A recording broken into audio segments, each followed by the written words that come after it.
నమస్కారం. మీరు చూస్తున్నది అనేక వార్తలను మీకు అందిస్తున్న రుద్ర న్యూస్. నిజామాబాద్ జిల్లాలోని ఎర్రగట్ల మండలం తాళరాంపూర్లో విలేజ్ డెవలప్మెంట్ కమిటీ పేరుతో గీతా కార్మికులను ఆధిపత్య కులాలు అరగోస పెడుతుంటే ప్రభుత్వం ఏం చేస్తుందని రాష్ట్ర గౌడ సంఘం ఉపాధ్యక్షులు బుర్ర శ్రీనివాస్ గౌడ్ ప్రభుత్వాన్ని ప్రశ్నించారు. సిద్దిపేట జిల్లా హుస్నాబాద్ పట్టణంలోని బీఆర్ఎస్ పార్టీ కార్యాలయంలో ఏర్పాటు చేసిన మీడియా సమావేశంలో వారు మాట్లాడుతూ గత 5 నెలల నుండి ఆధిపత్య కులాలు విలేజ్ డెవలప్మెంట్ కమిటీ పేరుతో తాళరాంపూర్ గ్రామంలో గీతా కార్మికులను నానా ఇబ్బందులకు గురి చేస్తుందని అన్నారు. 2-3 రోజుల క్రితం 50 నుండి 60 తాడి చెట్లు కూడా నరికిన విషయం ఎక్సైజ్ పోలీసులకు తెలియజేస్తే చివరికి వారిపై కూడా ఆధిపత్య కులాలు దాడి చేశాయని అన్నారు. ప్రస్తుతం అక్కడ 144 సెక్షన్ నడుస్తుందని, ఇంత జరుగుతున్నా గౌడ కులానికి చెందిన పిసిసి అధ్యక్షులు మహేష్ కుమార్ గౌడ్, మంత్రి పొన్నం ప్రభాకర్ గౌడ్, మధు యాష్కి గౌడ్లు ఎందుకు స్పందించడం లేదని ప్రశ్నించారు. తాడి చెట్లను నరికిన వారిపై క్రిమినల్ కేసు పెట్టి జైల్లో వేయాలని జీవో ఉన్నా దాన్ని ఎందుకు ఆచరించడం లేదో తెలపాలని అన్నారు. గీతా కార్మికులపై జరుగుతున్న దాడులను అరికట్టి తాళరాంపూర్లో దాడికి పాల్పడిన వారిపై క్రిమినల్, నాన్ బెయిలబుల్ కేసులు పెట్టి కఠినంగా శిక్షించాలని డిమాండ్ చేశారు. ఈ కార్యక్రమంలో వెంకన్న గౌడ్, నారాయణ గౌడ్, శ్యామ్ సుందర్ గౌడ్, సది గౌడ్ తదితరులు పాల్గొన్నారు. మీడియా మిత్రులకు నమస్కారం. నేను గౌడ సంఘం రాష్ట్ర ఉపాధ్యక్షునిగా పనిచేస్తా ఉన్నా. నా పేరు బుర్ర శ్రీనివాస్ గౌడ్. అదేవిధంగా వెంకన్న గౌడు, నారాయణ గౌడు, శ్యామ్ గౌడు, సది గౌడు.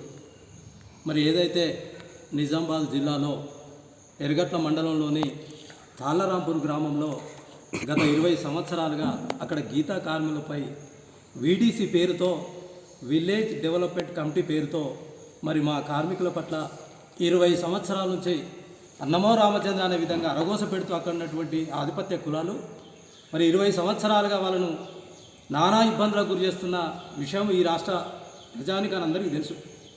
మరి గత ఒక 5 నెలల క్రితం అదే తాళరాంపూర్లో మా శ్రీరామ నవమి రోజు మా గౌడ ఆడపడుచులను మరి గుళ్ళోకి రాని అనే సందర్భంలో మరి అక్కడ గొడవ జరుగుతున్న తరుణంలో మరి దాడులు జరిగిన తరుణంలో మేము హుస్నాబాద్ నుంచి మేము గౌడ సంఘ నాయకులుగా తాళరాంపూర్ గ్రామానికి వెళ్ళి అక్కడ ఉన్నటువంటి మా గీతా కార్మిక సోదరులను కానీ మా సోదరిమణులను కానీ వాళ్ళకు మేము ఉన్నామని ఒక భరోసా కల్పించి ఈ రాష్ట్ర ప్రభుత్వం ఒత్తిడి తెచ్చి ఇమీడియట్గా ఈ రాష్ట్ర ప్రభుత్వం, ఈ రాష్ట్రంలో ఉన్నటువంటి పిసిసి అధ్యక్షుల వారు మహేష్ కుమార్ గౌడ్ గారు దృష్టికి తీసుకుపోయి తక్షణమే అక్కడ ఉన్నటువంటి కలెక్టర్ గారు, ఎస్పీ గారికి మేము ఆ విషయాన్ని చేరవేసి మరి అక్కడ ఉన్నటువంటి వీడీసీ కమిటీని రద్దు చేయించడం జరిగింది.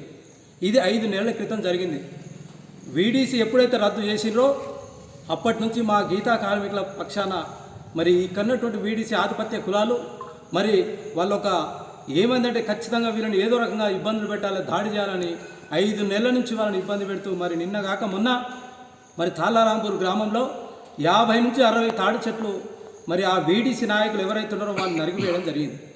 మరి దానికి సంబంధించిన ఇష్యూలా మరి మా తాడి చెట్లను నరికిందని చెప్పి మా గీతా కార్మికులు ఇమ్మీడియట్గా ఎక్సైజ్ ఆఫీస్ గారికి మరి ఏదైతే మెసేజ్ ఇచ్చిండ్రో ఫోన్ ద్వారా మరి అక్కడ ఉన్నటువంటి ఎక్సైజ్ డిపార్ట్మెంటు తాళరాంపూర్ గ్రామానికి వెళ్తే అక్కడ ఉన్నటువంటి ఆధిపత్య కులాలు ఈ వీడీసీ నాయకులు ఎవరైతే ఉన్నారో ఎక్సైజ్ వాళ్ళ మీద డిపార్ట్మెంట్ పోలీస్ మీద దాడి చేయడం జరిగింది. వెంటనే అక్కడ ఉన్నటువంటి ఎర్రగట్ల మండలం పోలీస్ స్టేషన్కు సుధా సమాచారం ఇస్తే మరి అక్కడ కొత్త మండలం జరిగింది. అది కొంత సిబ్బంది తక్కువ ఉన్న వాళ్ళు వచ్చిన నానా ఇబ్బందులు పెట్టి పోలీసు వారిపై సుధా ఈ వీడీసీ వీళ్ళు దాడి చేసి మరి మా గీతా కార్మికులను వాళ్ళని దాడి చేసి మా ఏదైతే మా సొసైటీ కమ్యూనిటీ హాల్ ఉంటుందో వీళ్ళు దాడి చేస్తున్న క్రమంలో మా కార్మికులు సొసైటీ ఆఫీసులకు వెళ్ళిన మన ఆఫీసులో ఉన్నటువంటి ఫర్నిచర్ ధ్వంసం చేస్తూ మరి అక్కడ ఉన్నటువంటి మోటార్ వాహనాలు ధ్వంసం చేస్తూ మన మా గీతా కార్మికులను దాడి చేస్తూ నానా హంగామా సృష్టించారు అక్కడ ఈ తాళరాంపూర్ గ్రామంలో. నేను అడుగుతా ఉన్న ఈ రాష్ట్రంలో ఉన్నటువంటి కాంగ్రెస్ ప్రభుత్వాన్ని, అయ్యా ఈ రాష్ట్రానికి పిసిసి అధ్యక్షునిగా ఒక గౌడ బిడ్డ మహేష్ గౌడ్ గారు, మీరు ఒక గౌడ బిడ్డగా ఉన్నారు. ఈ రాష్ట్రంలో హుస్నాబాద్ ఇక్కడటువంటి మంత్రి పొన్నం ప్రభాకర్ గౌడ్ ఒక గౌడ బిడ్డగా ఉన్నారు. మదియాస్కి గౌడ్ గారు సీనియర్ నాయకులు గౌడ బిడ్డగా ఉన్నారు. మరి ఈ రాష్ట్రంలో గీతా కార్మికులపై ఇక్కడ వీడీసీ రద్దు జరిగినాక కూడా మరి దాడులు చేసి చెట్లు నరుకుతూ ఉంటే మరి ఈ రాష్ట్ర ప్రభుత్వం ఏ జీవో ఉన్నది కదా, తాడి చెట్లను నరికిన వారిని ఇమ్మీడియట్గా వాళ్ళపై క్రిమినల్ కేసులు పెట్టి వాళ్ళని జైల్లో పెట్టాలనేది ఉన్నది కదా, మరి దాన్ని ఎందుకు ఆచరణలో పెట్టడం లేదని చెప్పి ఇవాళ నేను మహేష్ కుమార్ గౌడ్ గారిని నేను ఎందుకు అడుగుతున్నా అంటే, అయ్యా నువ్వు పిసిసి అధ్యక్షుడు ఉన్నావు, అధికార పార్టీ మీది, మరి నీ జిల్లాలో జరుగుతున్నప్పుడు ఏది నీ స్పందన? మరి గీతా కార్మికులు అక్కడ జరుగుతూ ఉంటే మరి మిగతా గీతా కార్మికుల పరిస్థితి ఈ రాష్ట్రంలో అని చెప్పి నేను ఖచ్చితంగా ప్రశ్నిస్తూ ఉన్నా. అదే కాకుండా ఇలా 144 సెక్షన్ ఆల్రెడీ తాళారాంపూర్లో నడుస్తూ ఉన్నది. మరి అక్కడ ఉన్నటువంటి ప్రజలను భయభ్రాంతులకు గురి చేస్తున్నటువంటి వీడీసీ నాయకులపై కఠిన చర్యలు తీసుకోవాలి, క్రిమినల్ కేసులు పెట్టాలి, నాన్ బెయిలబుల్ పెట్టి వాళ్ళని ఇమ్మీడియట్గా జైల్లో పెట్టాలి అని చెప్పి ఈ ప్రభుత్వాన్ని డిమాండ్ చేస్తూ ఉన్నా. అంతేకాకుండా ఈ గీతా కార్మికులు జరుగుతున్న ఈ ధారణ కాండ పైన ఏదైతే మోకుదెబ్బ జాతీయ అధ్యక్షుడు అమరవేణి నరసగౌడ్ గారిని మరి నిన్న నిర్మల్లో తన ఇంట్లో ఒక బందీపోటు దొంగల ఆయన ఏదో నేరం చేసేట ఆ ఇంటి మీదకి పోయి ఈ పోలీస్ వ్యవస్థ మరి దాడి చేసి ఆయన అరెస్ట్ చేయడం అంటే మీరు ఏం సందేశం ఇస్తున్నారు ఈ రాష్ట్రానికి అని అడుగుతా ఉన్నా నేను. అంటే గీతా కార్మికుల మీద దాడి చేస్తూ ఉంటే ఆ సంఘంలో ఉన్నటువంటి నాయకత్వం మేము నాయకులుగా మేము ప్రశ్నిస్తాము, మేము ఈ ప్రభుత్వం దృష్టికి తీసుకుపోతా ఉంటే మీరు ఎట్లా అరెస్ట్ చేయాలి, మీరు ఇంటికి వచ్చి దాడి చేసే అవసరం ఏముంది?